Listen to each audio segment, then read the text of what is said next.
Yohoy there, folks. Gigi here for a live edition of our... Wait, how do we say it? A live episode for our B-Sides and Rarities channel on Spreaker. Just put out all the links on Twitter, and that's right, I even posted a link in Internet Somalia. So do expect somebody to call in and crash this show at some point. Kind of looking forward to it. So tonight we have our initial guest is Scott T. Richards, but we also have, of course, joining us as per usual is Darren McClure and Brad Harris, and we'll bring these guys on in a second. But Brad also has a surprise guest, which I made him not tell me who it is, but I do know the subject matter that we might be talking about, and pretty excited to talk about that, amongst other things. I'll give out the call-in number in case anybody, just kind of hanging out tonight. And I wanted to do this show because I have a little dedication that I was supposed to make on last night's main show for Shift Happens that I very painfully, I can't believe I forgot to give that shout out at the end. So I will do that at the end of this episode, and this is really what it's for. It's a tribute to my friend Joshua James Dickey, and I will explain that at the end of the show. But with that having been aforementioned, let's go ahead and bring on the crew. So we got Darren, Brad, and Scott, and our mysterious guest. So what's going on, guys? Just chillaxing out and hanging around town. How are you doing, Gigi? Still alive. Still alive. Can't complain. Well, actually, I could, and I should, but I'm not complaining. So it's all good. Remember, gratefulness is its own gravity, brother. You start complaining, you just bring yourself more to complain about. Start talking about what you're grateful for, and you will notice that there is more things to be grateful for. See, Darren always has the right thing to say, and that's one I of them. know. There's like nothing but he's like the second most famous oozing positivity besides Adrian Vieira. Sorry, Darren. Yeah, he is. And in the split second I go towards a negative path, he's the first one to tell me, hey, change it back to the positive. And my sarcasm knows no bounds. And I think that's why we get along so well. We both grew up very sarcastically. So there you go. Yeah, you can't bust Darren's balls. They're like freaking cement covered with like iron nitrate. Yeah, dude, his nickel, platinum. His balls are made out of meteorite. I mean, they're unstoppable. Satellite iron. So there we go. Right now, or are we not allowed to say shit? Oh no, we can say whatever the fuck we want because we're not on the Fringe. This is our sideshow. So, yep, no rules. It's just... Well, that makes me fucking relax. Hand me my wine. There you go. And I should be doing that right now. And yeah, just for the sake of whatever, the Malort torture game is live tonight. I turned Brad on to my favorite $6 a gallon Gallo Pinot, and he enjoyed that very much last night, I thought. Oh, I'm sorry, dude. I drank like I think a quarter, if not 1/3 of that thing. My bad. Wasn't that good though? Ooh. Gosh, dude, it's very cost effective and it actually delivers a punch. So I'll rate it as well. Put it this way: you got to go in with a little buzz at first. So I'd give that thing about with buzz a 7.5. Without buzz, it's probably a 5. I don't know. I don't know what it is. Wine doesn't do anything for me other than give me a headache, and it really blows my mind how there's like seriously 17 billion different types of wine, much less the brands. I don't understand how people, I don't know dick about wine. I don't know anything. I don't know what's what. I know there's a million types, and every once in a while when Cortana wants a bottle, she'll be like, yeah, get me some of this. I'm like, I literally don't know what that means. I don't even know where to start looking. I'm a total wine. I'm really into dumbass. Pinot Noir lately. It's just kind of been my go-to wine of choice. I only have a glass. I don't get, shit or faded. I just get a little, warm and cozy, And the Gallo just has a real smooth taste, and God, you can't beat the price. I used to spend like $30 a bottle on wine that I didn't like as much as I like this one. So, a hot tip for our listening audience. Actually, the last couple of times Cortana got wine was the only wine I've ever liked. It's like Sauvignon Blanc or some shit like that. Sauvignon. Something like that. Sauvignon. Whatever that shit is. That shit's We're all actually trying pretty to good. speak French now. Yeah, I don't know. Well, yeah, What's the other Sauvignon? Why There's is like every Sauvignon. single Is that type... Why is... regions in France probably or something? Well, yeah, I don't understand why every single type of wine is in French. I guess, I don't know. I guess they're the OGs. But anyway, enough of this wine talk. Let's get back to our main guest. Let's talk about our guest. Absolutely. Or let's bringing it back home. Yeah. Well done, There young you friend. go. There you go. I still got my wits about me. So we've got Scott T. Richards. You know him. You love him from Twitter. Yeah. And if you go to any of the conferences or events we do, he's the life of every party at every time. He's always buying me food and drinks, and he's, I'm very much considering adopting him as my father. No, but not only About that old. Scott T. Richards asks the best questions. dude. He does. Like, I've listened to him call in on other shows, and like last night or the night before, I can't remember when he called in last. Yeah, that was But last night. It was Last the night, first bro. time he called in, and freaking.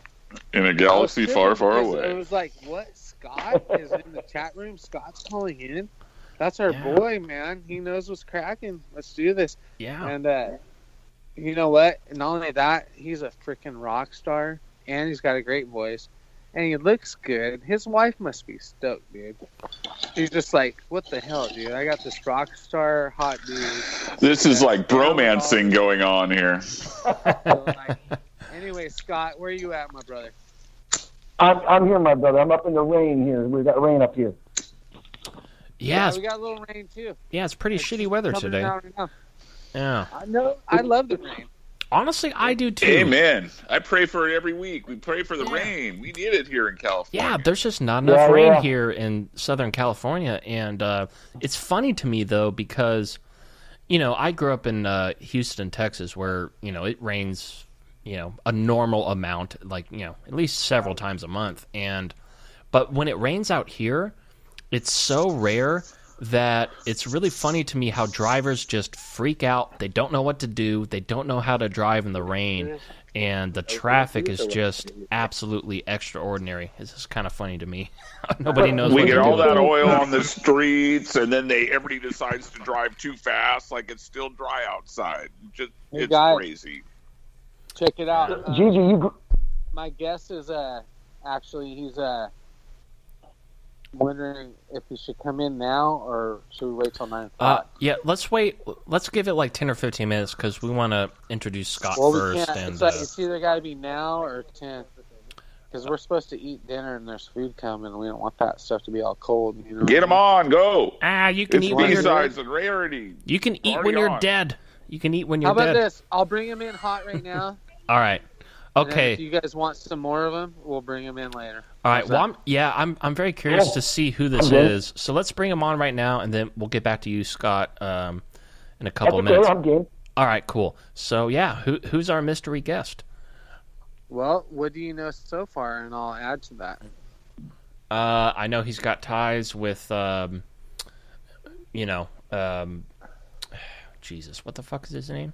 Pablo Escobar. Escobar. Pablo Escobar. And yeah, by the way, I do have a question for him. Does he have any connections that can break somebody out of jail?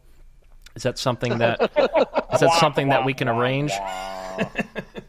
I'm sure he does.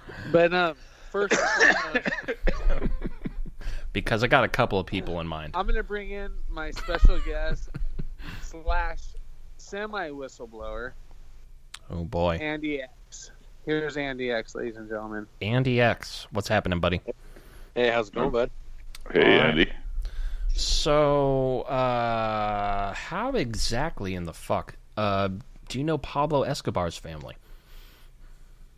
Well, I don't know. It's been a big whirlwind, but I grew up in Colombia, and I actually used to play on Pablo Escobar's ranch as a kid.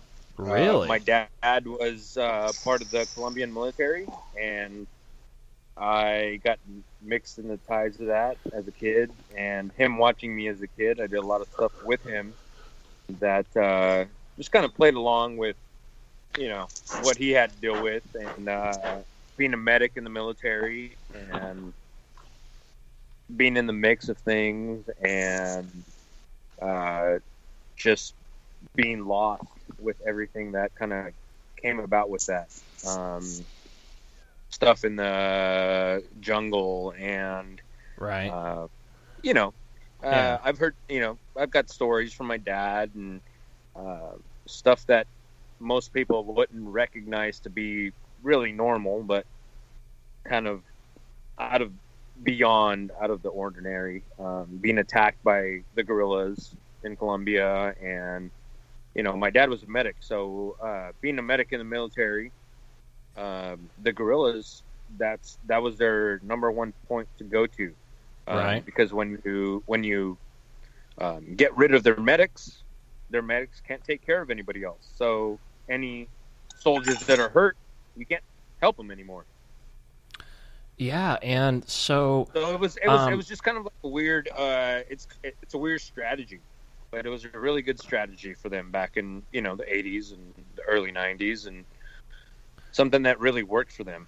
Yeah, no, he was a very creative, get shit done kind of guy, and especially with that series on Netflix, the Narcos show, which is the first 2 seasons were great. The 3rd season, he's gone, and it's whatever. But that show though, I'm sorry, that show kind of goes to show you Hollywood though. Doesn't exactly really show you all the inside kind of stories that I've really dealt with as a kid, and stuff that I grew up with. I've watched some of that show, but some of that show doesn't really coincide with what I believe in, the things that I've actually seen exactly in person. Things that I've actually dealt with. And I mean, I helped my dad deliver a baby in the middle of the Amazon jungle. I was only 3 years old, and I held a newborn baby just trying to help him out because there was nobody else to help other than my dad. So a lot of those stories and a lot of the Hollywood fiction things don't really help out too much. They kind of they kind of show a play of what they painted what they think happened. They painted the wrong picture. Absolutely. Exactly. And Exactly. That's something I really want to clear the air with right now is, that show paints a very negative picture. They also, they Hollywooded it, and which is typical of Hollywood, right? But, because, they kind of make it seem like he was just this terrible human being. Now, don't get me wrong. Obviously, all the coke was supplied by him that came into America, blah, blah, blah. That's true. But at the same time, the problem. But at the same time, I mean, he did so much for the local community. He even got elected as president, and definitely. Really, what I usually say, and like we were talking about, well, you weren't, before the show, before you got here, I was talking about how, if it wasn't, he was sure, he made his money in technically illegal ways, but what he did with that money is tremendous. He helped, he was sponsoring soccer teams, he was building playgrounds and schools and hospitals, and he was really, talk about giving back to the community. This guy was on top of his game, and I will maintain that if it wasn't for, the government and the military trying to take him down, he would have not have had to resort to the things that he did. If they just would have let him be, he would have continued to provide for the community. Now, I'm already fully prepared for all the hate mail that's going to come after everything I just said. But that's really the truth of it. It really is the truth of it. I can tell you, I can tell you from firsthand experience. You know, I have family members that benefited from that. I have family members, my stepmom, and I've asked her about it, and she said he was one of the greatest men in the country. He was able to provide, and he was able to supply, you know, things that people needed in that country. That country back in the 80s and 90s, early 90s, I'm sorry to say it, but it was a shithole.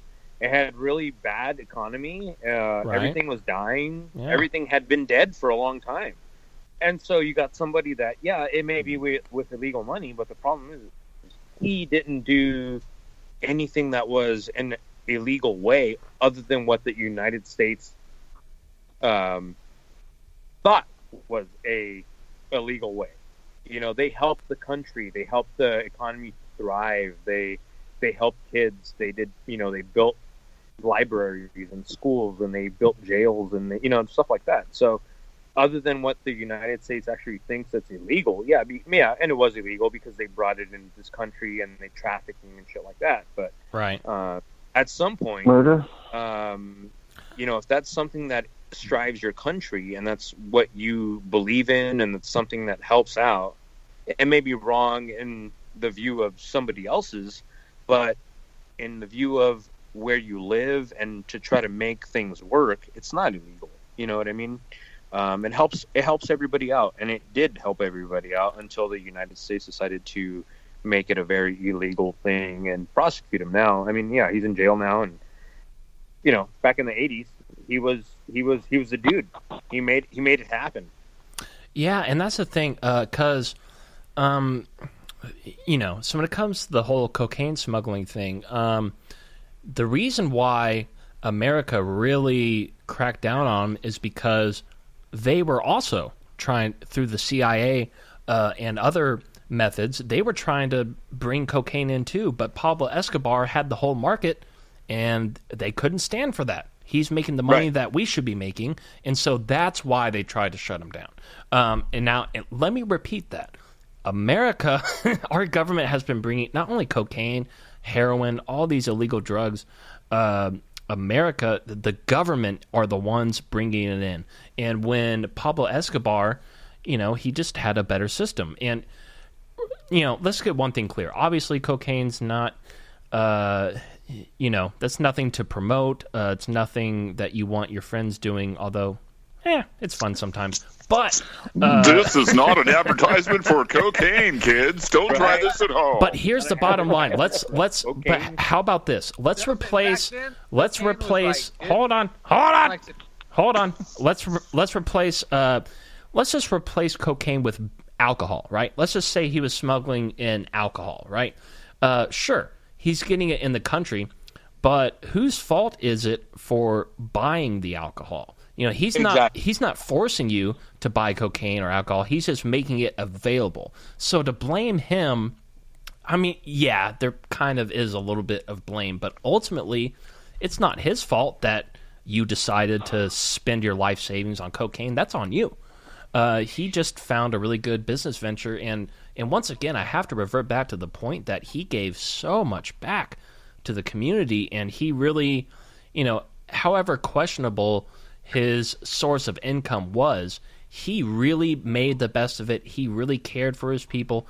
Yeah, he killed a couple of guys along the way, had a couple of bombings, smoking in some drugs. You got to stop and think, really, like the U.S. government, the FBI. How many people have they really taken care of because they don't want to know a certain thing, back in the day, it was like I said, I'm not condoning the cocaine thing. I'm not condoning smoking and drugs or anything like that. Right. But you really got to step back and think that somebody at some point decided that their country was not thriving, and he made it thrive. To do something about it.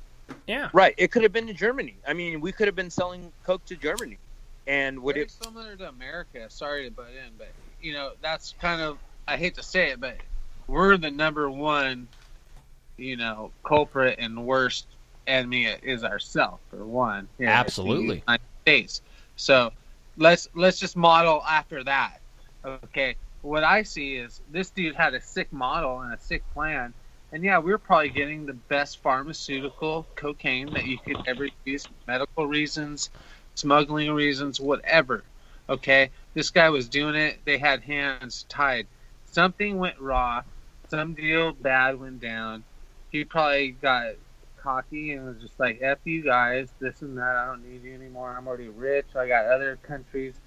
And who knows? That's just my speculation. Yeah. Hey, Brad, I'm going to just something that like maybe I thought about before is if you really think about it, pharmaceuticals nowadays, who's really got that? Oh, it's so corrupt. Europe, Germany, all those companies. I have family members that work for pharmaceutical companies, companies that are based out of like different places in Eastern Europe, Switzerland and Iceland and stuff like that.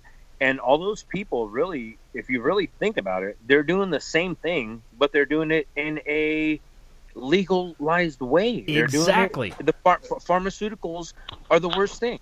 Absolutely. And I'll testify to that. I've been on the Prozac, and I've been on that shit because they tried to tell me that I should be a certain way.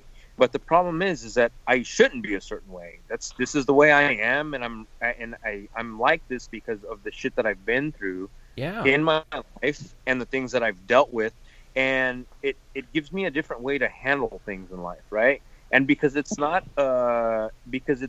a quote unquote Hollywood type of way to take care of things, then I'm wrong. I'm the wrong person to do that.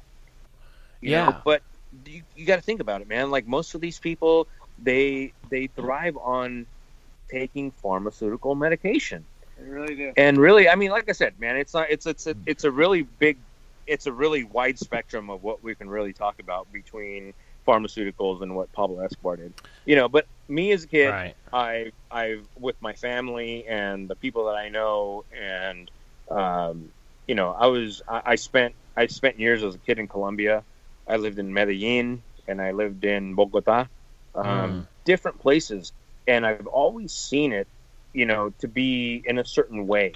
A kid, and really you got to think about, 7, 8, 9 years old. You don't really understand. You really don't understand it. But now you can really kind of step back and look at it and be like, hey, man, you know what? Yeah, it may be illegal. It's illegal in what the United States thinks. It's illegal in what Canada thinks. It's just different countries on what they think is illegal and how it shouldn't work. Some people, he strived. He made places for people. He made schools, and he made different places that people were able to benefit from. Libraries and shit like that. Yeah, definitely. Yeah, you would also have to keep in mind the people that benefited after they were murdered. Those people didn't benefit anything. I've got tons of stories, man. I know people that have been murdered. I know. Because of me. I can tell you. I hate taking the flip side of it. That's for sure. Yeah. Well, the reason that these drugs are illegal is to support the prison industrial complex. It's it's not the white man that's going home and freebasing coke. He's doing a white line of coke, so his prison time's less than the black guy that's doing at the crack same cocaine. time, though, that's a whole nother rabbit hole. It's a subsidy. Yeah, and here's the thing. Like I said, I hate to interrupt you guys, but at the same time, it really doesn't have to be about the cocaine. I mean, it could have been beer for all you care. You know what I mean? Exactly. It could have been Tylenol.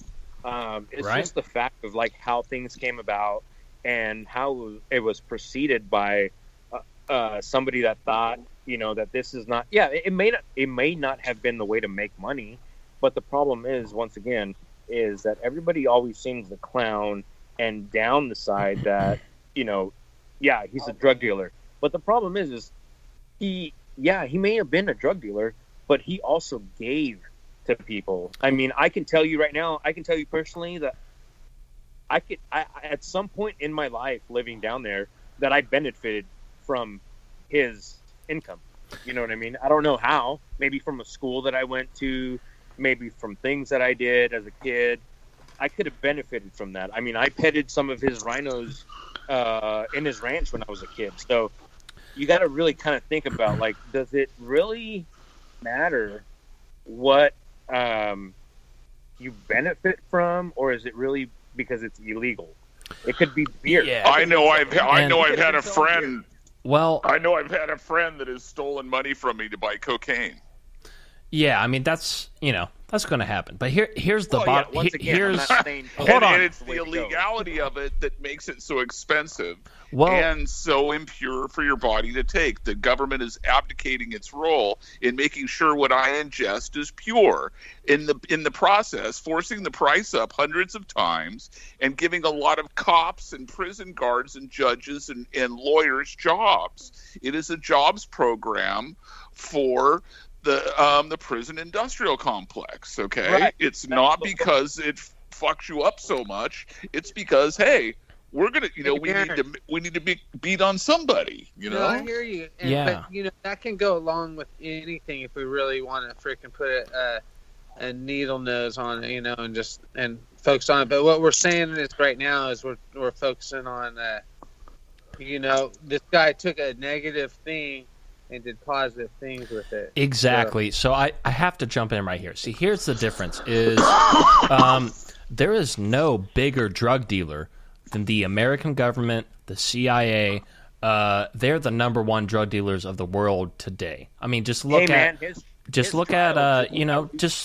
just got restarted.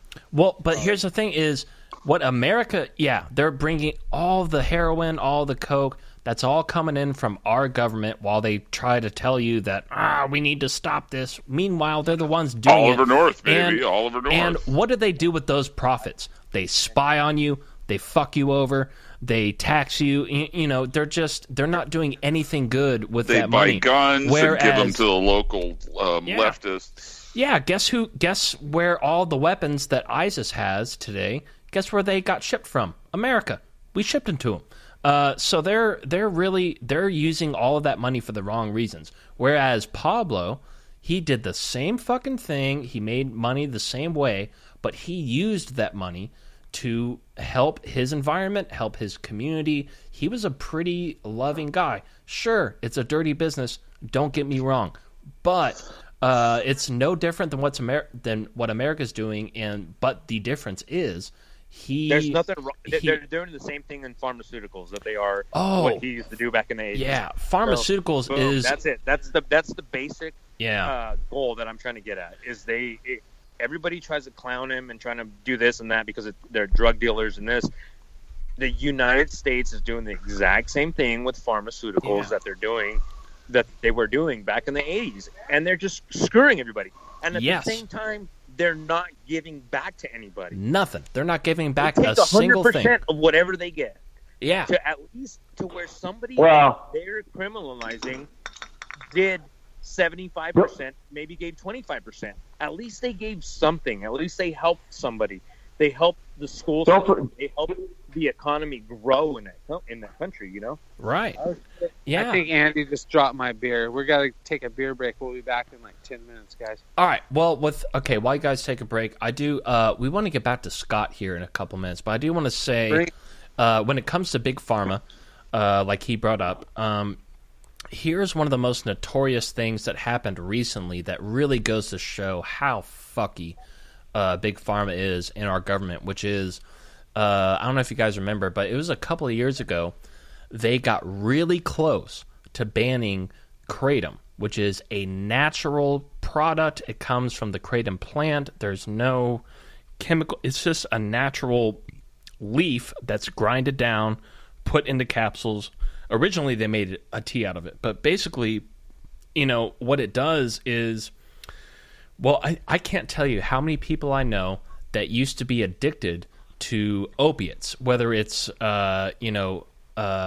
Loracets or meth. I can't tell you how many people I know that are on the methadone program, which is one of the most criminally fucked up situations you can be in. But here comes kratom, a natural, non-addictive substance that is responsible for so fucking many people getting off of opiates, and then like it's curing so many people of opiate addiction. But here's the problem. It's a natural product. You can't patent it, and it's cutting into the pharmaceutical sales of hardcore opiates. So they actually tried to ban it, and within 24 hours of when the ban was supposed to happen, all kinds of congressmen from all around the country stepped up. They spoke up. It was like, hey, you guys are out of your fucking mind. This is a cure for opiate addiction, and you're trying to make it illegal because you're not making money off of it. First of all, fuck you. Second of all, fuck you twice. And then third of all, like nobody, enough people stood up, and then within 24 hours of the ban, that whole bill got canceled. And it just really shows how fucking sick our government is and the pharmaceutical industry is. Like, they don't give a shit about your well-being. What they care about is they want to prescribe you something. What they care about is control. Yeah, they want to control you, and they want to prescribe you something that you have to come back every month and get more of. What good is it to them, financially speaking, if there's a cure? There's no interest in a cure for them. That doesn't make money. It's all about this fucking money stuff, and that's what really makes me sick to my goddamn stomach. Is they don't give a shit about you. They don't give a shit about your health. All they give a shit about is how much money do you have in your wallet, and how can we convince you that you need to take this or that. And I'm kind of glad Cortana's not here, because she would probably argue against that. But that's because. Don't get me wrong. She has a couple of medications that definitely help her out. I'm not saying there's not good things that come from pharmaceuticals. She is a shining example of, she's got the right, nothing gnarly, like no narcotics, nothing like that. She's just got a couple of little, helper pills that kind of ease her into a good mood, and she's able to function. I understand that. But Big Pharma mostly banks on all these opiate heads, and they, especially once you get to the level of methadone. I don't know if you guys know anybody that's on methadone, but they will tell you methadone is harder to quit than heroin. Basically what it is, it's a legal prescription for heroin is what it is, and they're trying to, and here's the most fucked up part is they actually reward you for, like, let's say you're on one level of methadone, and you do that for a month. Well, guess what? Now you can upgrade to a higher dose, and they get you more addicted. And then it goes up multiple levels to the point where I've got a couple of friends of mine, like, dude, they are never coming back. They're gone. They're gone. They've been sucked in. They're addicted. There's no coming back. And it's just really fucked up.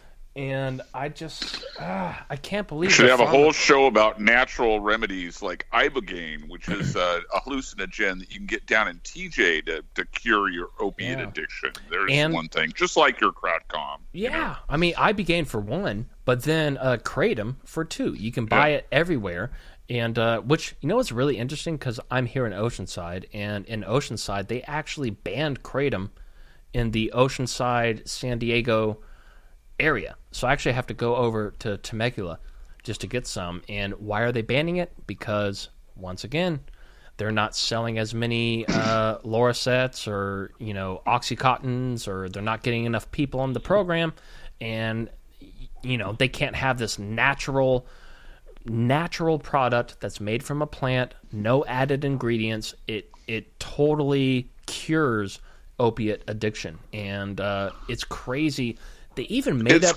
It's crazy that we don't have equal protection under the law. It's crazy that you and I can't go medicate ourselves the way we deem fit or our doctor deems fit. That we would have to go to the neighboring town to buy our medication, and we would have to make sure that it is, in fact, produced in a sane method. That's what drives me nuts about this stuff. The legality and the sheer money train that is involved from taking away our freedoms. That's what makes me freaking crazy, Gigi. Yeah, that's what makes me crazy. That's the ultimate thing right there. And Graham Hancock is very vocal about this. Which, by the way, he's actually coming on the show in a few months. I would love to have this discussion with him. But yeah, it's just that's the bottom line. Is listen, if I want to take kratom, or if I want to drink alcohol, or if I want to take peyote, or if I want to snort some coke, whatever, that's my decision. You know, if like there's a war, like Graham would say, there's a war on consciousness. They don't now. Arguably, cocaine is not necessarily... Or if I want to give my kid the 125 vaccinations that they're giving them now, I'm wondering why kids are autism rates are 1 in 50 nowadays.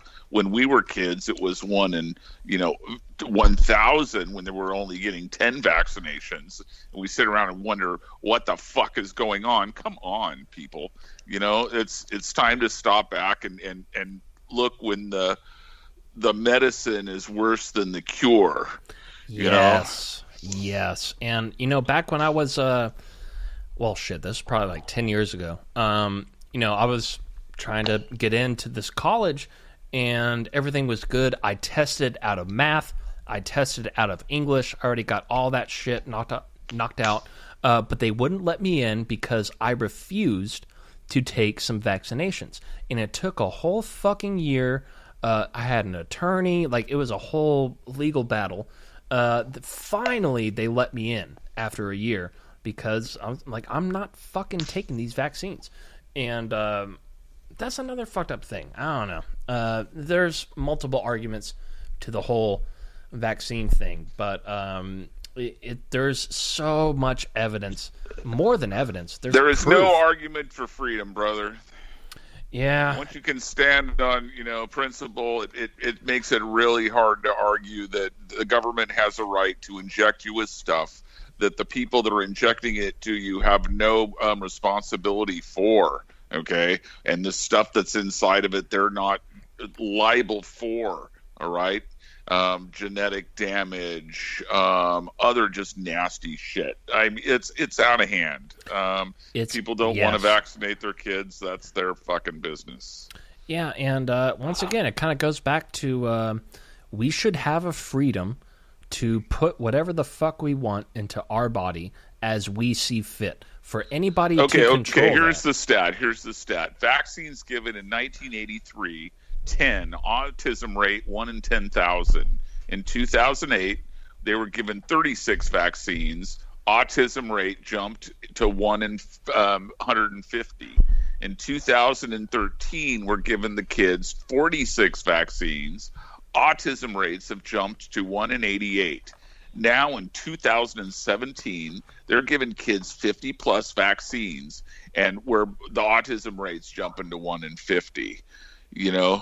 Causation is not causality, but we got to stop back and wonder what we're doing to our kids here. Yeah. Well, I will say one thing about autism. My single most favorite person on the planet that I've ever met and have been friends with for a long time. Her older brother.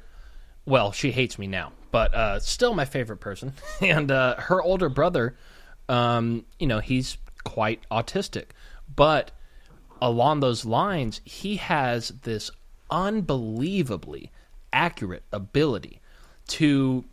Now, it's kind of... There's not really a use for this ability. It doesn't really come in handy, but it is amazing, and that is this. You can... I swear to God, we've tested him multiple times. We checked the facts, everything. You can tell him, just like, pick a day. Like, okay, what was the weather like on October 17th, 2008, and without a hiccup, he will, like, bam, yeah, it was kind of cloudy, and then it thundered for a while, and then it rained. Like, how the fuck do you know that? But then you actually go and check the weather. He's right.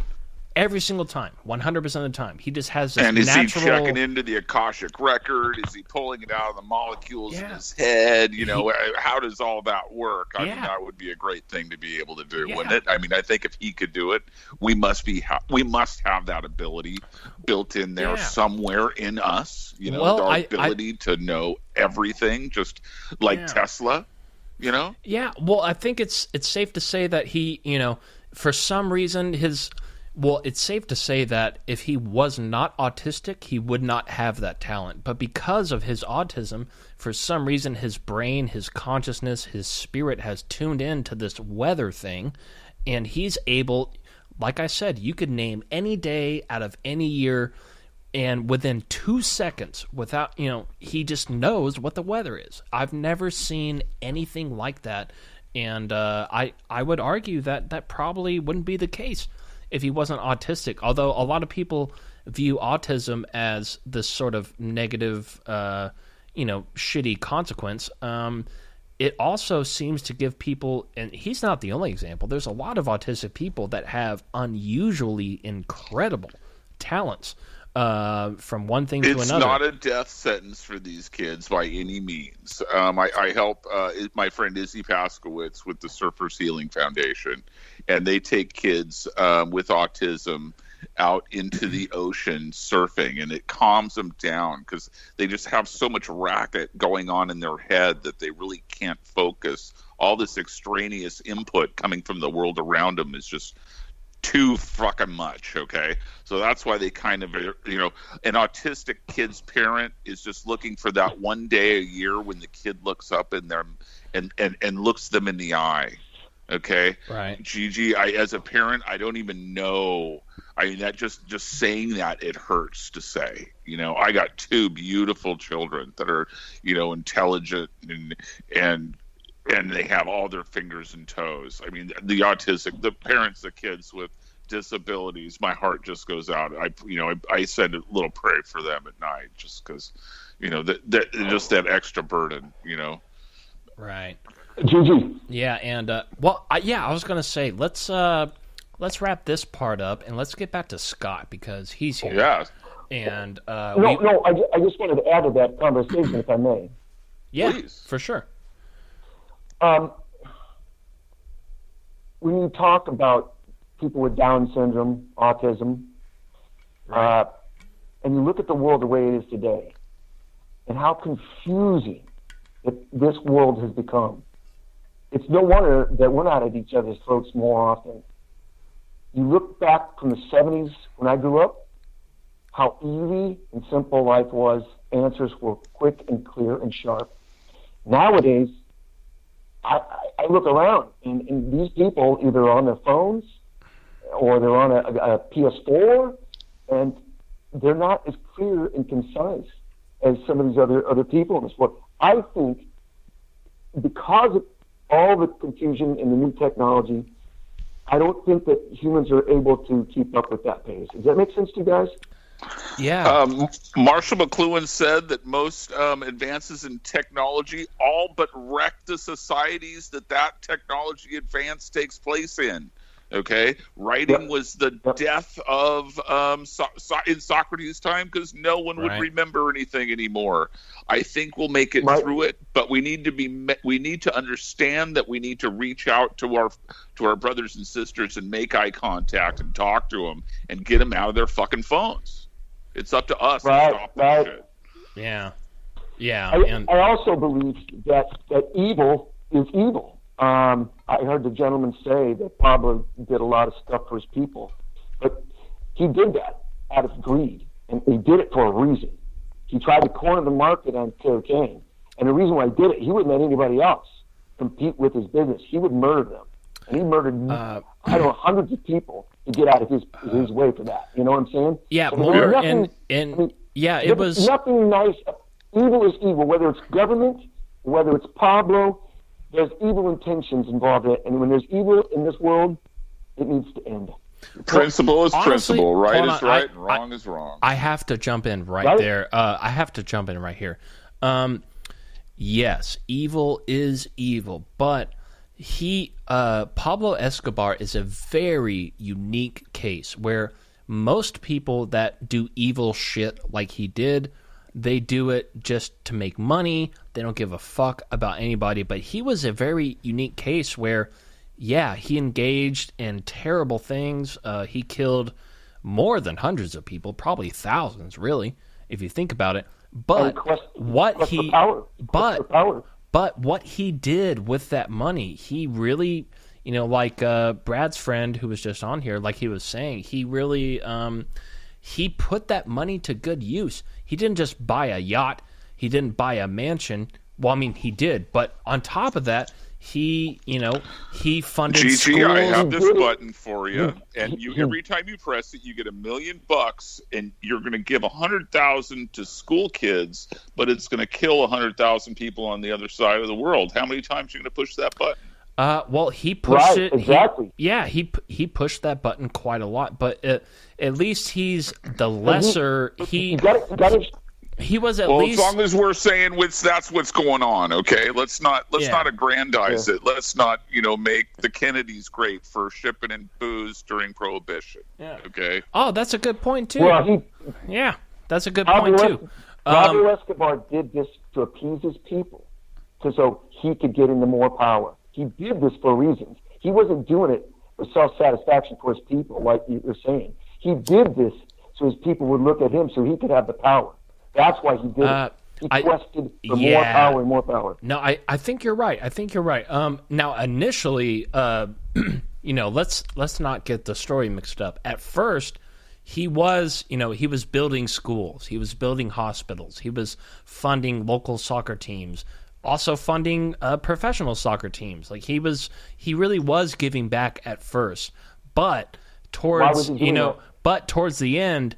Yeah, he definitely got a little bit more on the evil side. He stopped giving to people, and he got a little bit carried away with his position of power. But it's that's like 1,000,000 times better than what our government is doing right now. They never once gave a fuck about us. They don't give a fuck about you.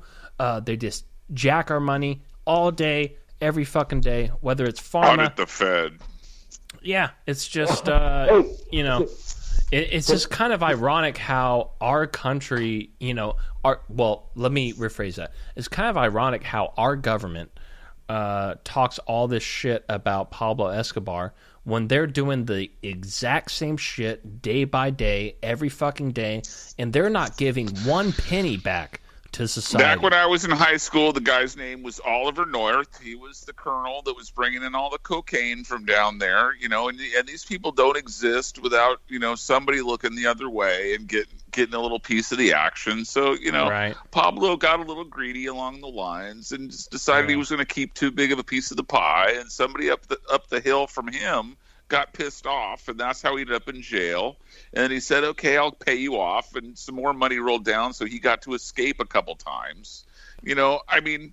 It's not rocket surgery here, folks. It's the illegality of the substance giving a bunch of people with guns the right to be kicked down your doors and take your shit and put you in a cage for using a substance that should be your fucking right to use, okay? It's an issue of freedom. And if it was legal, it would be the government's problem to keep it clean, make sure it's imported right, that the people that work for it are getting paid, a fair wage. It comes back to my libertarian principles, my free thinking. That's what's wrong. It's not. It's the reason that death and destruction is coming is because it is illegal. Exactly. Yeah. I'm a very firm believer that if we just made, what's really ironic is that, psilocybin, DMT, LSD, psychoactive drugs like that, hallucinogens are, first of all, they have been used for thousands of years in rituals and healings, and I've had very profound healing experiences using, psychoactive drugs like that. But it's really ironic that those are the DMT, for example, that is the number one most illegal thing in the United States, which is ironic because it's also the number one thing for kicking your ass into gear, getting you to face your fears, getting you to face yourself, and become a better person. Why would now that marijuana is legal in the state of California, there's a push going now to legalize psilocybin. Psilocybin, so, right? Yeah. And if you're really hungry, you can always run down to your local Home Depot and look for a little bit of San Pedro cactus, and get a little cooking it going in the kitchen. Yeah. This is not medical advice. I'm being completely facetious. Well, Kids, don't try this at home. Yeah, the San Pedro, if anybody's listening, if you're in the area of Austin, Texas, there's a place called Gardens of the Ancients. Probably my favorite location outside of Joshua Tree. That business is amazing. And they sell not only San Pedro cactus, which, by the way, that's a pretty... There's a whole... You can't just fucking eat the cactus. You have to cut it down. You have to cook it a certain way, and it's a very meticulous process. But they also sell Amanita muscaria, which I actually have some of that right 3 feet away from me that I got from there. And there's it's kind of crazy how Amanita muscaria is not illegal, yet it's the original psychedelic. And but yeah, there's so many. But does it work?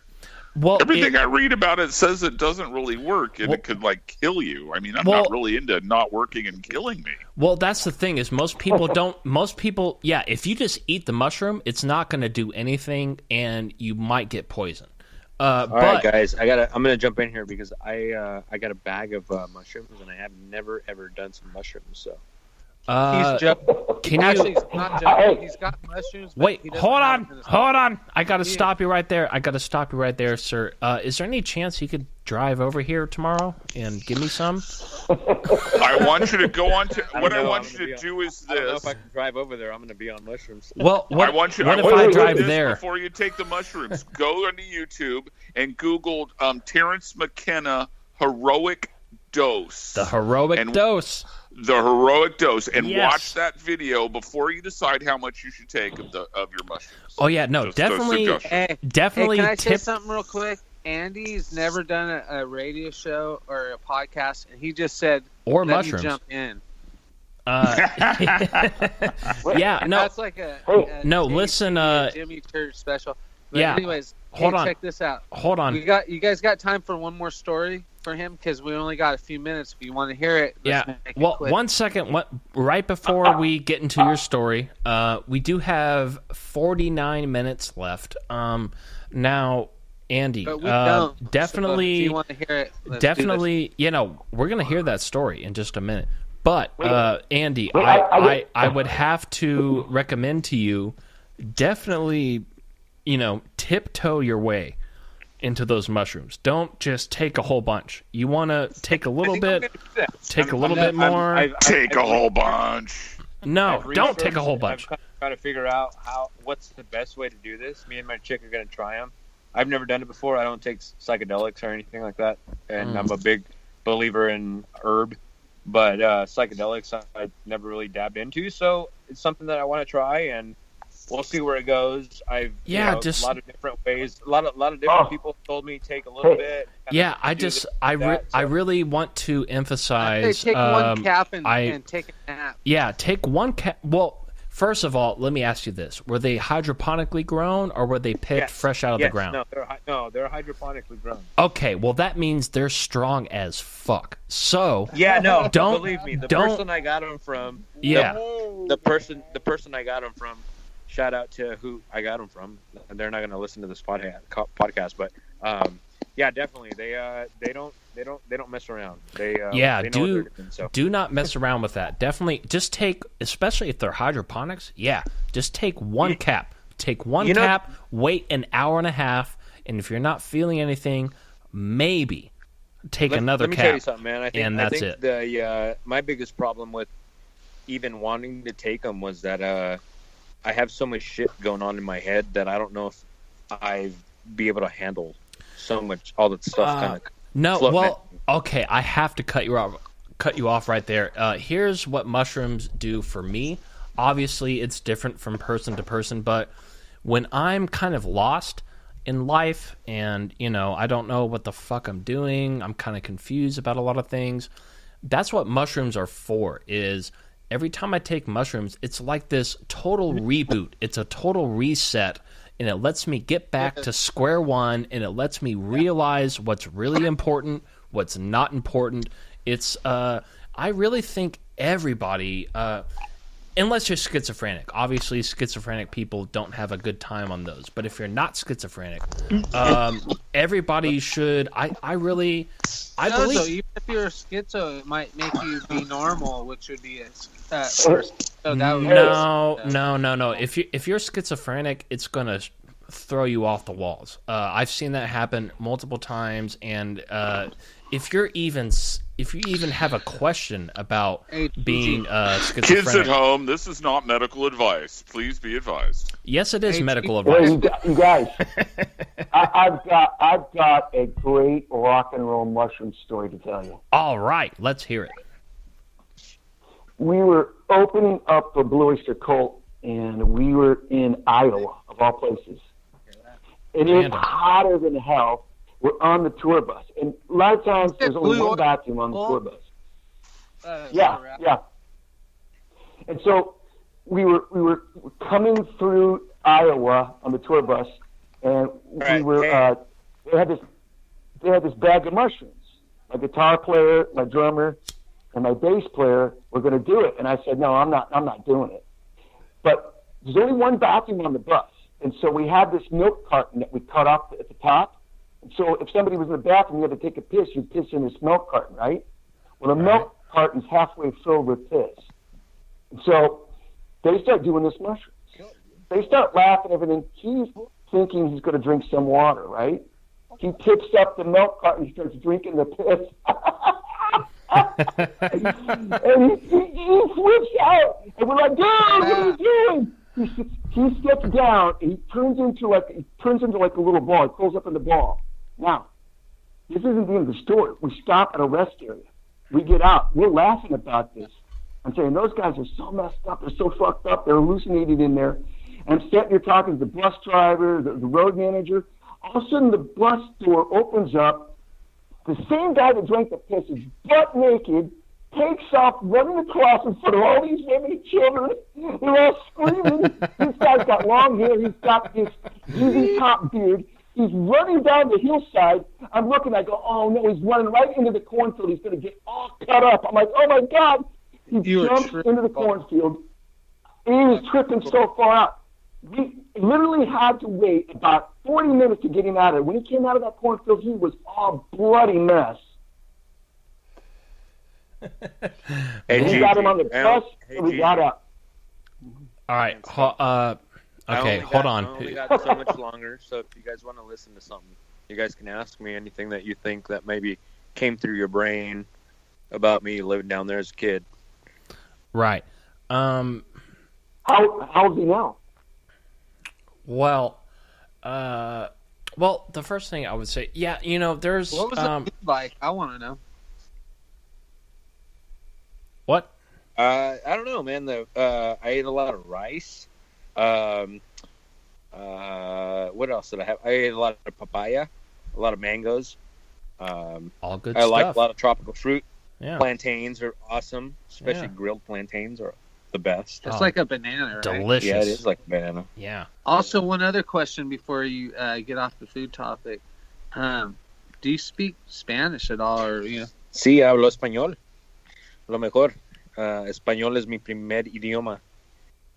So, wow. There you go. How old is Andy? They say Shift Happens is the best radio station in the world. Las cosas pasan es mejor radio en el mundo. Beautiful. I took like 4 years of Spanish classes in high school. I got kicked out of Spanish class, dude. I corrected my teacher, and they said, you should go to the principal's office, and I went to the principal's office, and I never went back to Spanish class. Well, I had quite the opposite experience. I took 4 years of Spanish, never learned a fucking thing, and that's because, first of all, I grew up in Texas, which we're surrounded by Mexican culture, which, I don't know, after a few years, I just kind of got sick of it. I wanted nothing to do with it. And then my teacher basically, she cornered me one day, and she was like, listen, you and I both know that you suck fuck at Spanish, and you're never going to learn it, okay?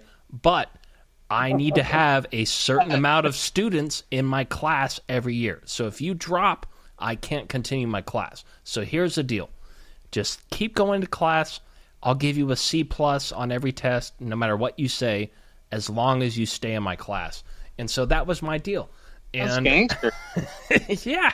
And to this day, like it's almost embarrassing. Like I've grown up around so much Spanish, not only in Texas, 1/4. Yeah, you know, my whole step family. Hispanics make the world go round. My whole step family they're all Spanish. They're all Mexican, and to this day, I don't know a fucking word. I used to know how to say, "Do you want to go skateboard?" I used to know how to say that in Spanish, but I don't remember that now. Yeah, you know, the thing with that is, man, you know, Hispanics make the. I was born in Mexico. I was very proudly born in Chihuahua, Mexico. And, wow, you sound like you were born in Indiana. I was not, man. I have. Hey,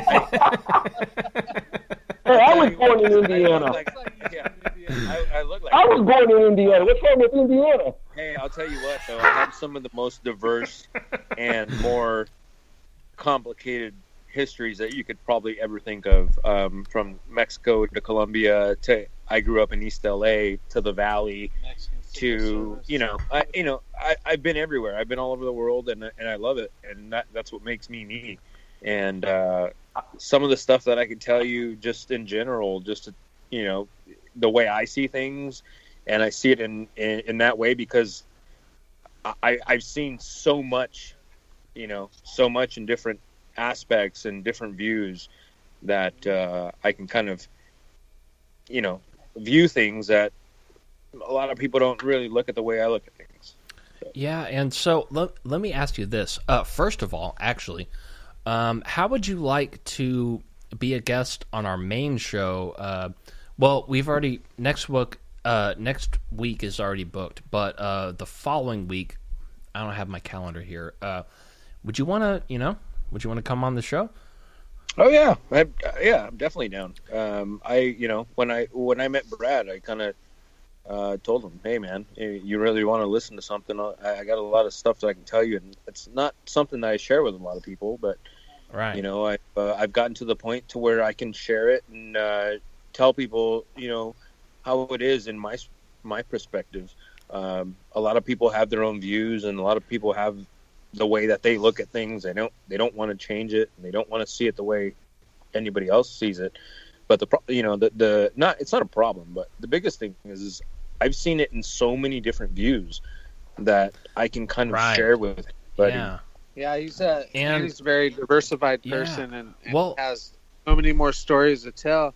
And with that, real quick, call it a wrap. Hold on, before I let you go, I do have one more question. When you dream at night, it's going to cost $5 for this next question. All right, we'll give him $5. Or you can just do a shot of Malort. If you want to, anybody, we are doing the Malort game tonight. By the way, we did get, obviously, a donation from Zach. He gave me 2 shots. I did one of them earlier. I will do the other one in a second. Now, but hold on. So, Andy, when you dream... Well, I go by Andy. It's not really my name, but I've gone by Andy by probably 25 years or so. All right. Well, from this point forth, we're going to call you Ralph. How about that? That works for me. All right. So, Ralph, Andy X. Okay. So, when you dream at night, do you dream in Spanish? Or do you dream in English, or is it a mix of both? You're tripping me out because my chick has asked me that so many times. It's a good question. Even the dreaming. It's not even the dreaming though. Sometimes when I think in Spanish. Sometimes when I'm trying to figure out something that I'm in or trying to figure out a situation, I think in Spanish and I talk to myself in Spanish. Man, it's just something that I've always done my whole life. Yeah. But when I show that to somebody else, it turns out English. Not Spanish, so. Yeah, because, a bunch of Jew friends of mine, they all speak French, and they, they told me that overwhelmingly they dream, even though they live in America and every day they're obviously speaking English, right? Right. But their dreams, according to them, like 90% of the time, they're dreaming in French.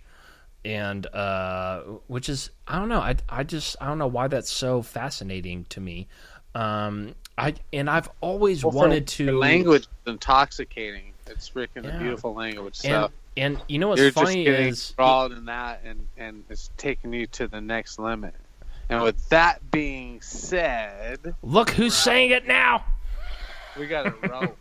All right, so you and Andy, you and Andy have to talk go. To you again. All right, yeah, let's go ahead and book not this coming Friday, but the Friday after that. If you're available from 7 to 9 Pacific, I think we could make a pretty good show out of that. Sounds good. Yeah, I'll rack my brains for some more stuff that I can let you in on. Oh man, I can't wait. And also, before both of you go, do either one of you feel like ordering a pizza for me? From where? From where? From where. If you Pizza. give me the right answer, I might. Pizza Hut. As long as they don't have to pay Bitcoin. Pizza Hut stuffed crust. Pizza Hut stuffed crust. All right, I got you. Text me your address, you asshole. Are you serious, dude? I will love you forever. What do you want? You want a freaking pepperoni or cheese pizza? No, here's what I want. Here's what you do. He wants a mushroom pizza. He's right. He's right. No, that's actually kind of accurate. Here's the move. Here's what you do. When you order from Pizza Hut, here's what you get. First of all, stuffed crust, no questions asked. Second of all, fuck the red sauce. Get rid of that. Have them put the Alfredo sauce. You're getting all picky and shit. I am getting picky. There's a very specific pizza that I want, and it comes with. I'm gonna send you an ass pizza. How's that? Besides all the pizza talk. Hey, as long as it's stuffed crust and as long as it comes with garlic sauce, I'm happy. I will text you my order. Talk, I'm out of here. All right, I'll see you later. I will talk to you guys in a couple weeks. All right. We'll get together and we'll definitely, like I said, I'm going to rack my brain and I will come up with some good stuff that you guys would love to listen to, for sure. All right, man. We're very much looking forward to that. And I'll give you an update on those shrooms and see how they turned out. Yeah, definitely do that. And also, don't drink from a gallon jug. Brad, this am is like an experiment freaking project. I love it. All right, so, and on top of that, Brad, I'm going to text you my order, and if you really want to do that, I would really appreciate it, because I don't have any food here, and I haven't... What do I get out of it? Nothing, really. I just, I haven't eaten since yesterday, and I'm kind of hungry, so if you can buy me a pizza, that would be much appreciated, but if you don't... Give me your parents' phone number. If you want a pizza. No, trust me, that's my go-to. They're not buying me dick, so I'm relying on you. But Alfredo sauce, spinach, mushrooms, chicken, stuffed crust. There it is. All right, I'll text you. Bombing away. All right, take care. All right, thank you. Good night. All right, yeah, thank you very much. We'll talk to you soon. So. All right, let's get back to the original planned guest for the night, which is Scott T. Richards. What's going on, buddy? You want to hear another weird story? And I didn't want to say it when Andy was on the phone, so hopefully he's gone. Oh, you've got me tantalized now. Yeah, let's hear it. Back in the 80s, when we were doing the club scene, there was a guy that was from Colombia that used to come out and see the shows. He'd bring his girlfriends out there. And I'd let him get into shows for free as long as he brought the cute Colombian girls, right? Right. We became good friends, and I won't mention his name. He was Pablo Escobar's nephew. Huh. Okay. Yeah, this is where it gets really weird in synchronicity here. So I became a friend with him, and he invited me over to his house. I went over there, and I was playing pool with him, and I said, man, I really like your pool table. Yes, we were talking for a while. A year later, he's thrown in prison. He spent 12 years in prison. He gets out, his wife divorced him while he was in. He has a daughter. He gets out, and he comes to the store where I purchased my store. You know the store that I own. And then he said, "Hey," he goes, "I'm out now." And I was terrified. I was looking at him like, "Oh my God, what are you doing out?" You know. And he goes, "You want that pool table?" I said, "Yeah, I do." He goes, "It's in the back of my truck." He goes, "Where do you want to put it?" I said, "Put it in my truck." So we took all the pieces out. I had that pool table at my house. He now is out, and he's a meat cutter. He cuts meat at a Colombian restaurant in Pasadena.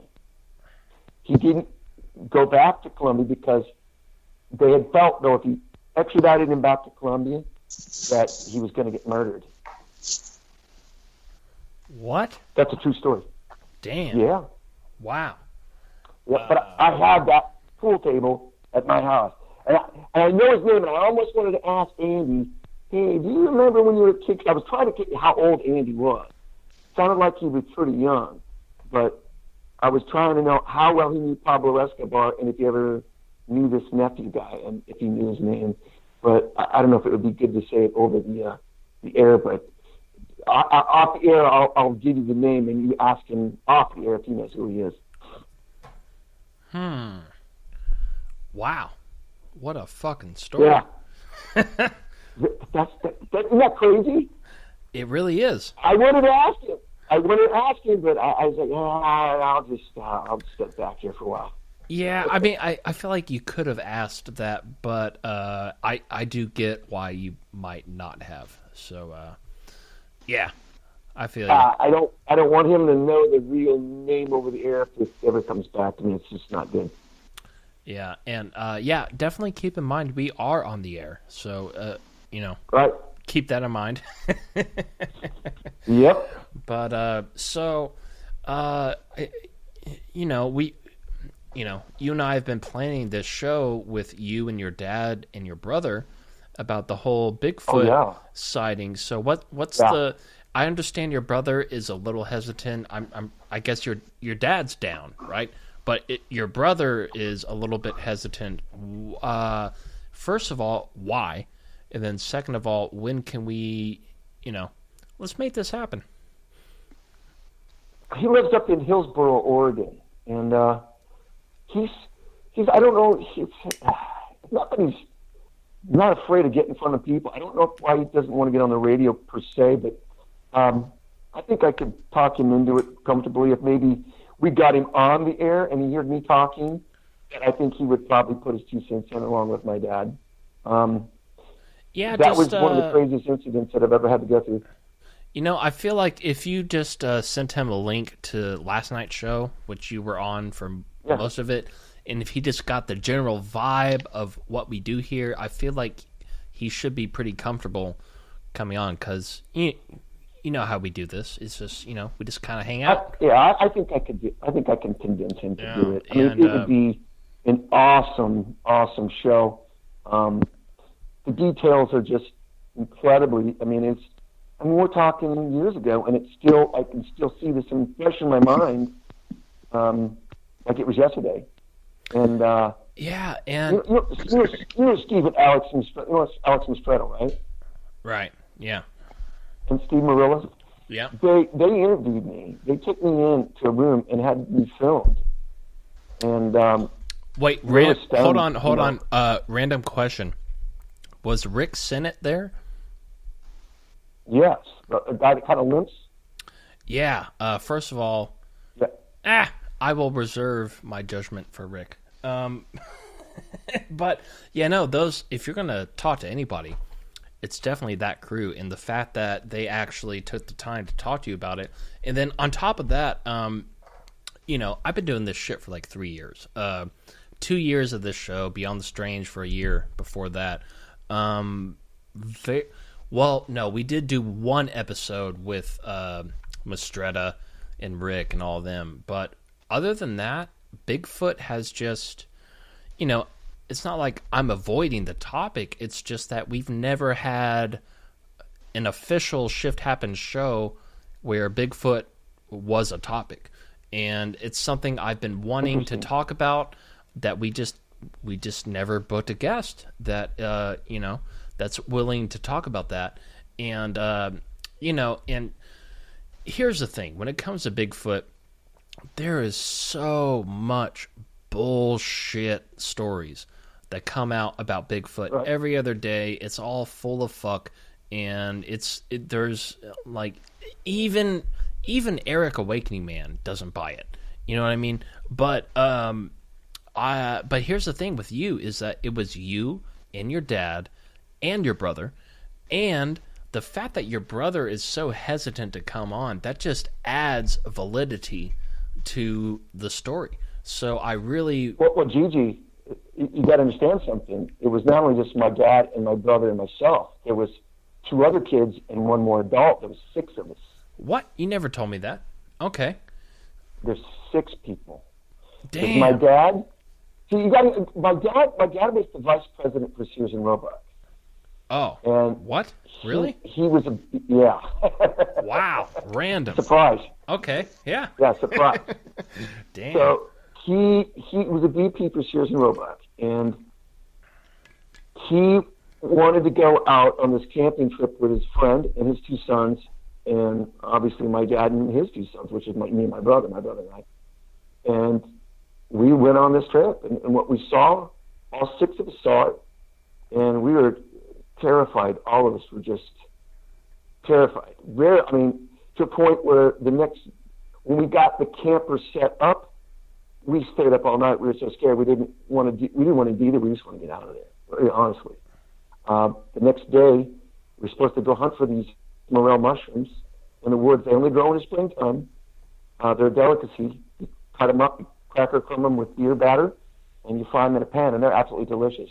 They're not hallucinogenic. It's just a delicacy to eat.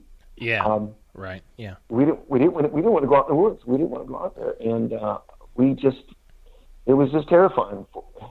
I can't explain. In the detail, I could get the best of what, but for you to see it, it would make you want to go. I'm never going back out in the woods again alone without at least a shotgun or a cannon.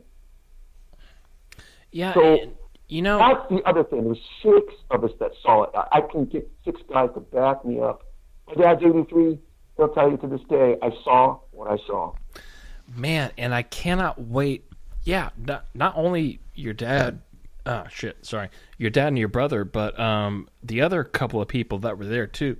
If there's any possible way we can get them all on the show, because here's the thing when it comes to Bigfoot is there was so much bullshit, fake evidence, like fake videos. You got the classic, and okay, I love Jimmy. I hate it. He's the best. Jimmy is the best, but he actually still believes in that one bullshit video where it's very clearly a guy in a gorilla suit, and there's no question about it. But for some reason, Jimmy actually thinks it's real. And I'm just like, man, here's my thing. I know for a fact there is, I don't know, whatever you want to call it, Bigfoot, Sasquatch, whatever. These stories haven't been talked about for hundreds of years for no reason at all, right? There's obviously something out there, and people are seeing this. This is the one subject of, what we, out of all the subjects that we talk about in this industry, this is the one subject that is very fucking hard to prove, because most people's stories are flawed. Half of them are insane, like whatever. But I feel like we could actually kind of break some ground here, because not only you and your brother, but you got the other 2 guys. And if we got you all on the same show, I feel like that might actually strike a chord with all the people that listen to our show. And that's a start. Well, I could try to talk to him. I see him on Facebook quite a bit. I could try to talk to him. I know that I did reach out to one of the guys. Wait, who? What? What's that? Who? One of the other 2 kids. Oh, okay. So there was 4 kids, 2 adults in that station wagon. Right.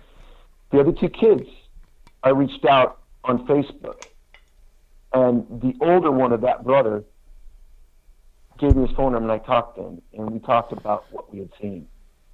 And he goes, you know what we saw? I said, yeah. I said, I just want to make sure after all these years that you saw what I saw. And he goes, oh, yeah, we talk about it constantly. We all talk about it constantly. Because it's just one of those things that an extreme rarity that you see in your life maybe once, and that's it. And we were very fortunate or unfortunate to see it, depending on how you look at it, because when you do tell people stories like this, they look at it and they, like what you said, they think it's a bunch of bullshit. But I will take it to my grave, and I'll tell you, I know what I saw. My dad knows what he saw. My brother knows what we saw. And by talking to these other people, they haven't changed the story. They say, I know what I saw. I said, so do I. And we can't explain something like that to anybody until they see it themselves, and they'll be like, what? And we saw Gigi literally 10, 15 yards away. Right. And it didn't run. Yeah. Yeah, and, so, I mean, because I can understand, I feel like the Bigfoot thing is the most discredited topic amongst this industry and shows like ours and other shows like that. And it kind of, the fact that it's so heavily discredited kind of, it kind of makes you think, why are so many people going out of their way to discredit what should be a bullshit story, yet people have been talking about this for 200 years. And let's not forget, there's multiple versions of this. There's the American Sasquatch, there's the one over there in Russia, the Abominable Snowman, which is basically a spawn-off of Bigfoot, and it's everywhere. And now it's one thing to come out public and discredit aliens or the moon landings, whatever, but Bigfoot, this whole Bigfoot thing is arguably the most least credited thing, but at the same time, there are so many people going out of their fucking way to try to discredit this thing.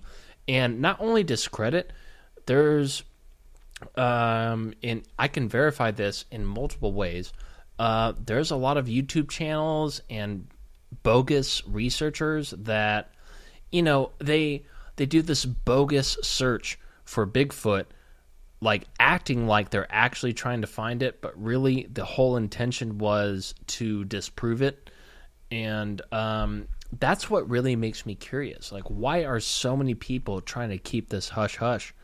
What the fuck? Well, the only thing I could think of, the only reason I could think of is that if anyone came across it, I think that maybe a lot of people would not want to go out into the woods feeling very comfortable, hiking, camping, or whatever. I know what I saw was very terrifying. It's very frustrating to know that people don't believe you when you say it. It makes me sad in a way. And it really threw me for a loop as a kid. And this is just before I was driving. It's not like I was 6 years old or 4 years old. This is, I was old enough to know what I saw and get a good grasp of reality, what I was looking at. When I saw it, I thought it was a man on stilts, literally. It's so tall. It took me a few seconds to register in my brain what the hell I was looking at. And then when you tell someone and then they don't believe you, that's what hurts. And at 56 years old, yeah. I have no reason to lie about this. I'm not looking for any money. I'm not looking for anything. I just want people to know that it's real and it exists. And 6 of us witnessed it. And I don't know of anybody in this world that I've heard of that ever was that close and looked at it that long, period. Yeah, and that's exactly why I want to have as many of your crew as possible on the show, and I want to do a whole show about that because, like I said, we've never done a show about this. We've never had a chance, and we have had a couple of chances, but it was just one guy. It was his idea. It just wasn't. It wasn't something that I was willing to put on the air. But when it comes to you and your dad and your brother and the other two guys, I mean, this is, and I've known you. We've hung out several times at the last few conferences, and I know you well enough to know that you're a fucking genuine guy. So if you really want to say this, I'm gonna listen, right? And I appreciate that. Yeah, and I want that to be on the air. And like I mentioned, we've never quite really done a show about Bigfoot. I've always wanted to, but all of the opportunities we've had were just kind of hearsay. This guy maybe saw something, I don't know, whatever.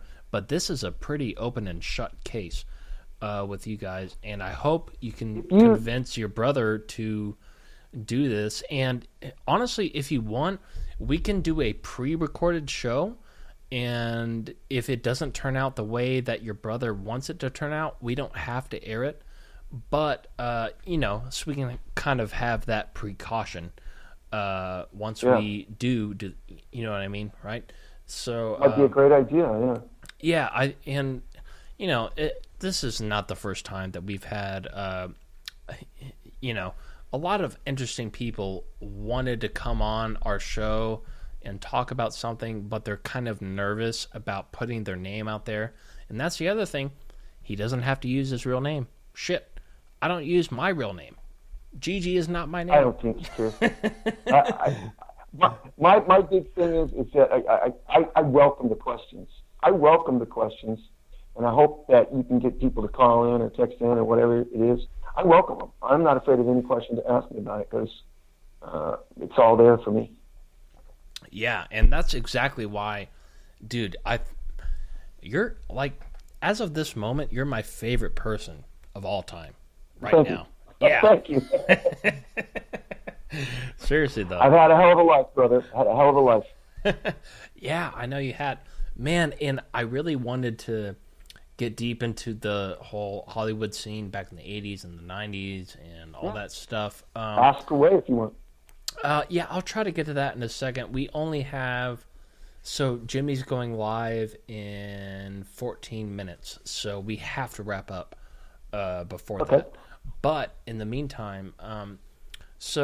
wait, first of all, Darren, are you still here? Ah, shit. I think he left. Hold on. Let me check. You dropped out? No, I'm here. I was just chatting with my child and just decided to come home. It's raining here in San Clemente. Oh, okay. I am still here. Oh, and by the way, I just want to announce, Brad, I kind of said that as a joke, but he's actually ordering me a pizza. So thank you very much, Brad. Yay, Brad Harris. All right. Dude, and that's a very expensive pizza, too. That's like a $35 pizza. Thank you very much, dude. I really do appreciate that. This is the second time where I said that as a joke and somebody actually bought me a pizza. So thank you very much. I will pay you back somehow. You haven't eaten since yesterday. It's not a joke. Just, let your brothers know. We'll take care of your pizza for you, young friend. Well, that's the thing is, not only have I not eaten since yesterday, but the day before, I had a banana. So that's, barely. I haven't eaten a lot of food the last couple of days. Well, if you come to San Clemente, I got a bottle of C60 for you, caller. So come on down. Damn, that's right. Yeah, I was trying to come out there yesterday, and I very specifically saved $45 to get that from you, and I just haven't. Well, what happened is my phone fucked up, and I haven't been able to charge. Anyway, fuck that. Brother, I got a bottle for you. You get up here. I'm just going to give you one for all you've done for FlaxC60.com and all the support you've given us. So, oh my God. You get here, and I'm going to give you a bottle. Dude, you have no idea how much that means to me. Thank you so fucking much. No worries. But now, let's seriously, thank you. But let's get back to Scott. So, how exactly did you get into the music industry? Because for me, I imagine you probably grew up the same way, where everything that I've ever actually pursued was what you might call a dead-end dream, right? First of all, was skateboarding. Mm-hmm. Obviously, you can only do that for so many years, and then you're done. And then I got shuffled in to the Hollywood scene, playing drums, and if there's one thing about Hollywood, it's that it chews you up and spits you the fuck out. And then next thing you know, right, I'm doing this radio shit, which once again, there's a couple of guys making it, but certainly not us, right? And it's just like, I don't know why I'm attracted to things that there's no logical success to be obtained, right? And I feel like you must, well, obviously you've got your tire business now, but before that, were you kind of in the same mindset that I was? Like, I don't give a shit about the payout, I just want to do this. Or how did you get into the whole Hollywood scene?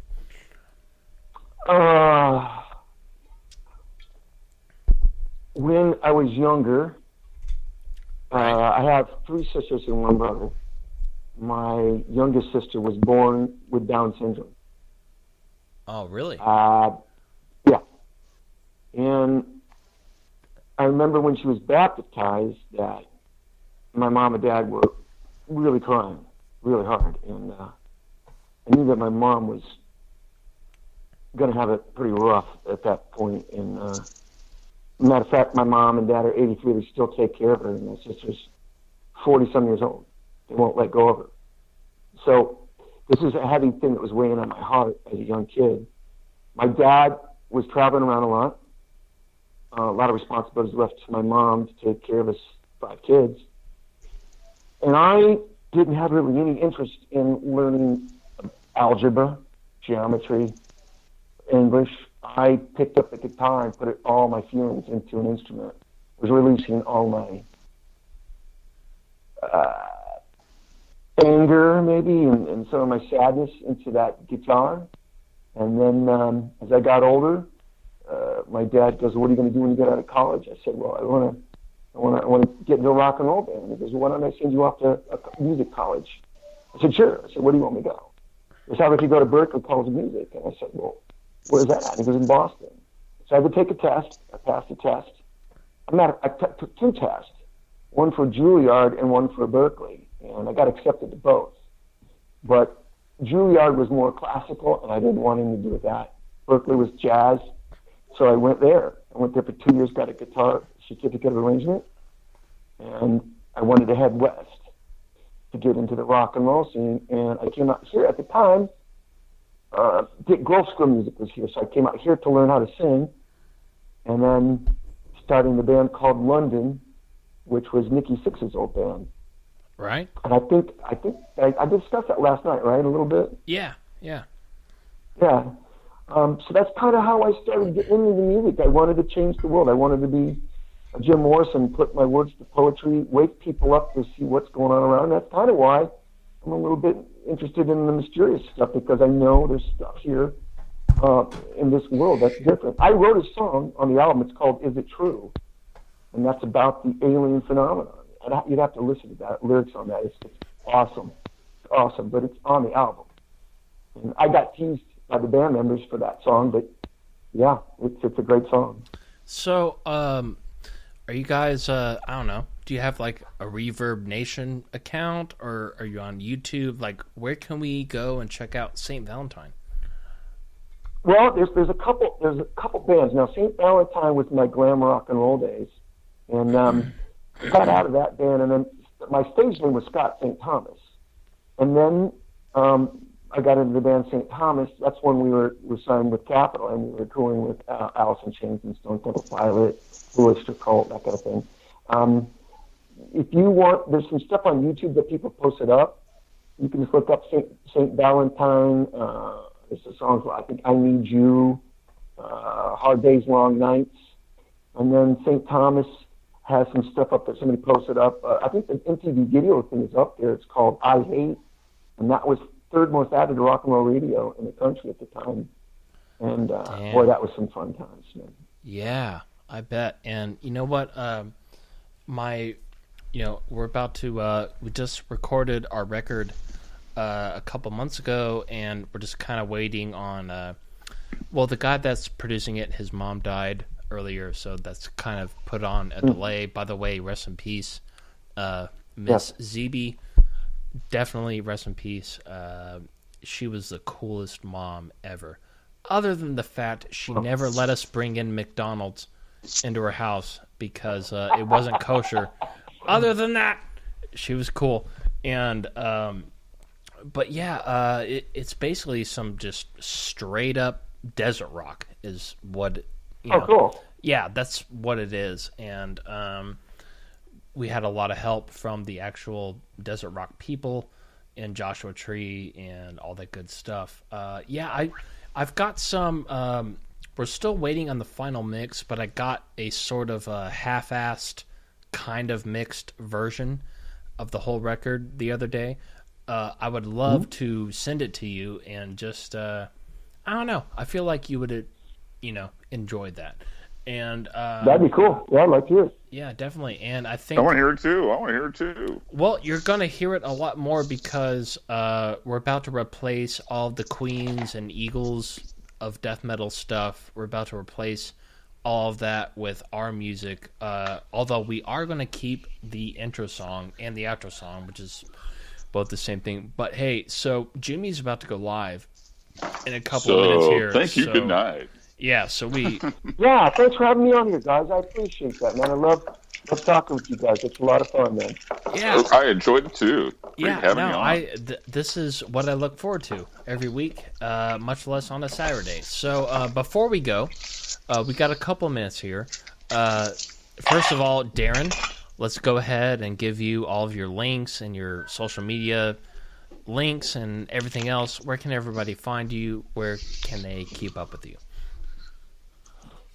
They can track me down on flaxc60.com and at flaxc60 on Twitter. Go ahead. You're up next, brother. So did you say flaxseed?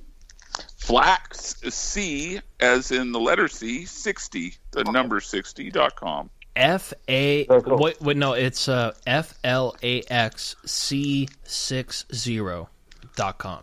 There you go. That's and cool. Ladies and gentlemen, if you use the promo code ShiftHappens10, you will save yourself 10% off of every order of Flax C60. Now, let's go ahead and get to Scott. Where can we find you? Where can we talk to you? What's going on? On Twitter, The Rocker. Instagram, The Rocker MTV. It's the underscore Rocker underscore MTV. You'll see some of my mountain biking stuff up there. I do a lot of mountain biking. All right. Well, there you go. And on top of that, we just posted up a new video on our YouTube channel. It's called Bohemian GG. I will not spoil it for you, but definitely go check it out. It just might make your day. And, shit. Where's my iPod? Here it is. All right. So we're going to go ahead and boogie on out of here. And if you're listening to this and you're still bored, don't worry, because Jimmy is hosting Coast to Coast. He's going to have Tyler from Secure Team. He's the first guest. Ooh, that's going to be a good show. Yeah, see, here's the thing about Tyler is he, every once in a while he might interview somebody on his channel, but it's very fucking rare that he ever actually does an interview like as a guest on somebody else's show. I'm kind of surprised that this is even happening tonight. So trust me, folks, you do not want to miss Coast to Coast tonight. Definitely check that out. Also, special thanks to our associate producer, Brad Harris. You can follow him on Twitter at ADSBradHarris. Also, of course, our co-host for the evening is Darren McClure. Check out his website, flaxc60.com. And you can follow him on Twitter at Neon Surfer. And that too. Obviously, we've got Scott Richards here. And I'm going to be honest. I forgot what your Twitter handle was. But it's something. My Twitter handle? You said it earlier. The Rocker. Say it again. The Rocker. The Rocker. At I'm The following you, Rocker brother. on Twitter. The Rocker. Oh, Gigi, don't forget your condolences for your friend that passed away. Oh my God! Thank you so much. Okay, so here's the whole point of this show: is 2 years ago, on this day, my best friend, Joshua James Dickey, he passed away 2 years ago, and he's one of the most coolest people I've ever met. Much less had the he's just one of the most amazing people I've ever met. He had a very untimely death, and I'm sure all of us are thinking about him on this day. And so I just want to say there's a lot I want to say, but I'll keep it simple. Josh, I fucking love you. We miss you so fucking much every fucking day. And one of the most talented musicians, philosophers. I can't, the top 5 most intelligent, deep conversations I've ever had in my life were all with Josh. And I know he's killing it up there in heaven. He's playing some songs up there, and damn, we really do miss you, Josh. And one day soon, I will see you up there. And so this show is dedicated to Joshua James Dickey. And if you want to check out his catalog of music, go to SoundCloud. Let's see, what's it called? Joshua James Dickey 13. I think it is, right? And go ahead and check it out. He's got a bunch of awesome songs out there, and rest in peace, brother. We miss you, man. I can't believe you're not here. All right, with that said, we are going to go ahead and boogie on out of here. Don't forget, folks, Jimmy Church is live right now on Coast to Coast AM. And with that said, I'll see you in the chat room there. Thank you, Scott. Thank you, Darren. Thank you, Brad. Thank you, Andy. And everybody that made this show happen tonight. I love all of you, including the pizza that Brad actually ordered for me that's about to be here. Thank you, Brad, very much. And thank you, Brad. All right, so we're going to get out of here. Thanks, ladies and gentlemen. This show is hosted and produced by yours truly, Gigi, and sometimes Empress Cortana. Also, special shout out to Eric Awakening Man, our roaming reporter. Another special shout out to Jordan McAvoy. Check out his band at InfiniteEmpireTheBand.com. And as always, all blames and faults go to Fran. That's right. Hashtag Fran's fault.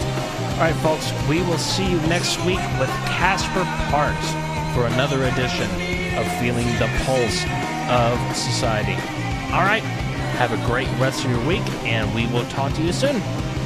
Cheers.